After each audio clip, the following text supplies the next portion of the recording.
the seating die. Seating stem. Back the stem out. In fact, I'm just going to take it out.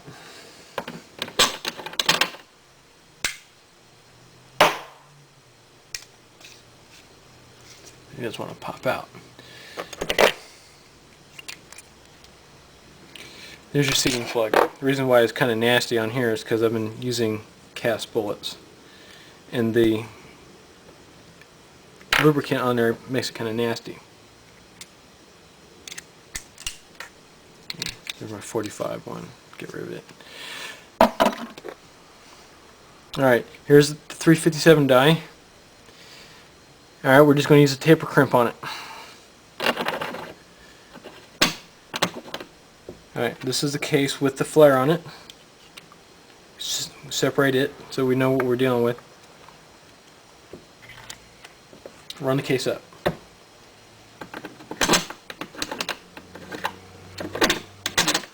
Don't worry if you see the case spin in the shell holder.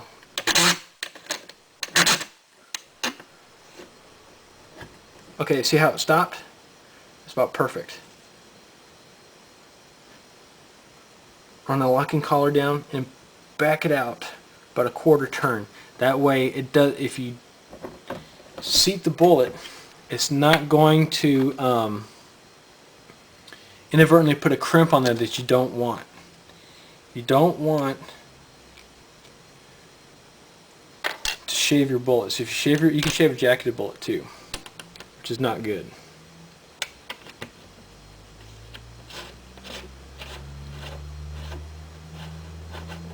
Okay. Let's make sure.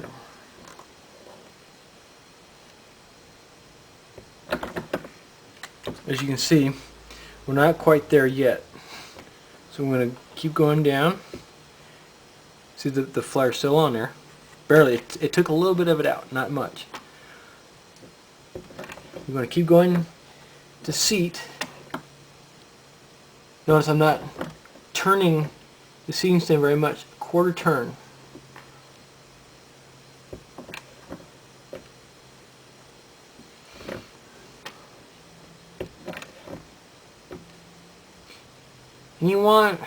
And you actually use the cannelure to use for your overall length. Just get the case mouth over that cannelure about a third way over the cannelure. Okay, that's about perfect right there.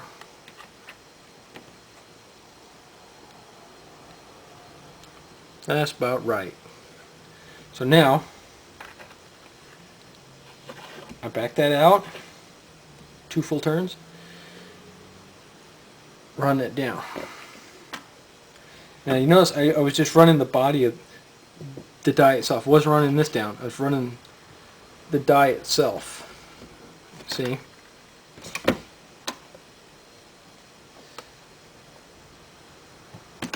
can even go like this. Alright. Okay. Run down to the top. Quarter turn.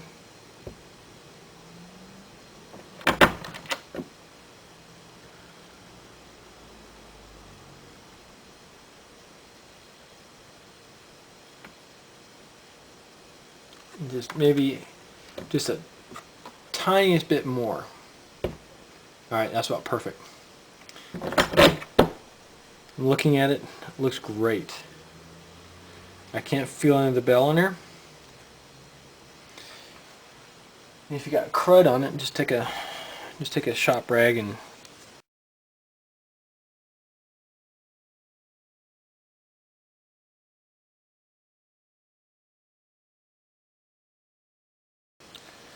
sometimes these things get crud in there. You look at it and you can see there's barely any taper on there, but you got enough to keep the bullet in the case. It'll keep it from falling in and it'll keep it from backing out. Okay, now we know that's perfect. Run the collar down. Sometimes it's a little stiff. I'll use a wrench if I have to. Just enough tension just to keep it from going anywhere. Don't need to over muscle it. Seating stem. Stops. Okay. Now it's just the way you want it. Now you can back it out.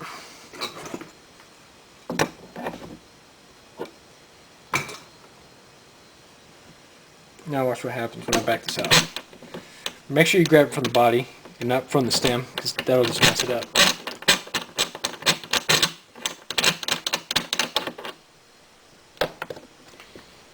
Now you got a perfectly good bullet. Now, what I'm going to do is I'm going to totally screw this adjustment up all together. I'm going to flood the case again. I'm going to show you how to take your dummy bullet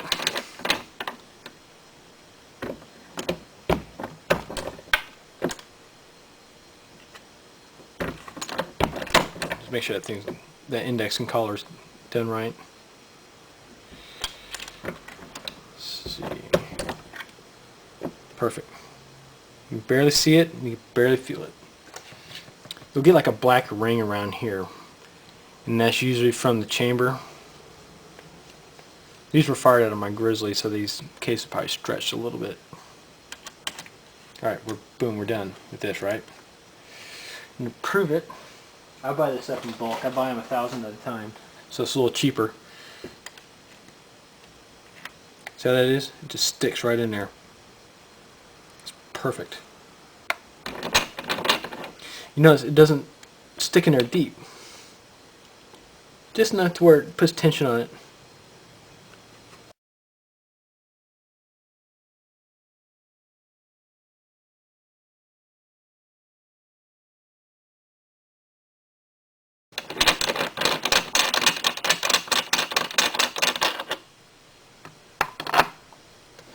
Now remember, this we had indexed perfectly with this, and then I took the adjustment all out of it.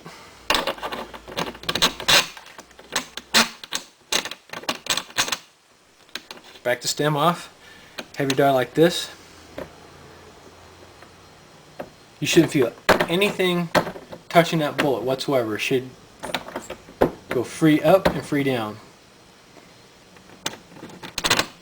Turn your die, just the die, until you feel that collar, the crimp, the taper crimp,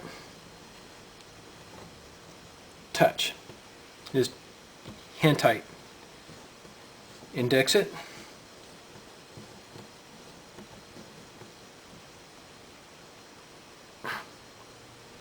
When you're seating stem down.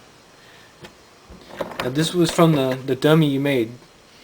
And what you would want to do is write the bullet. This is 125 grain Remington jacket hollow point, and then you would write your overall length on it. Now, I use loading trays. Midway sells these things. These are a lifesaver. If you don't have one of these, just prep all your bullets, prime them, but charge them one at a time and seat them one at a time. If you get them the way you want, like my 45s here, you can charge these things like crazy. Use a small light in order to figure out whether or not you double charge them, and make sure you don't miss one. A lot of people make that mistake, and if you miss one, the primer has enough power to shove that thing into the down about an inch down the barrel, and if you try to cue ball that thing out of there, your gun's going to come apart in your hand. Okay, remember, we use this bullet to index this, right? Now here's one that's been flared, and the bullet just set on top of it. And we use it.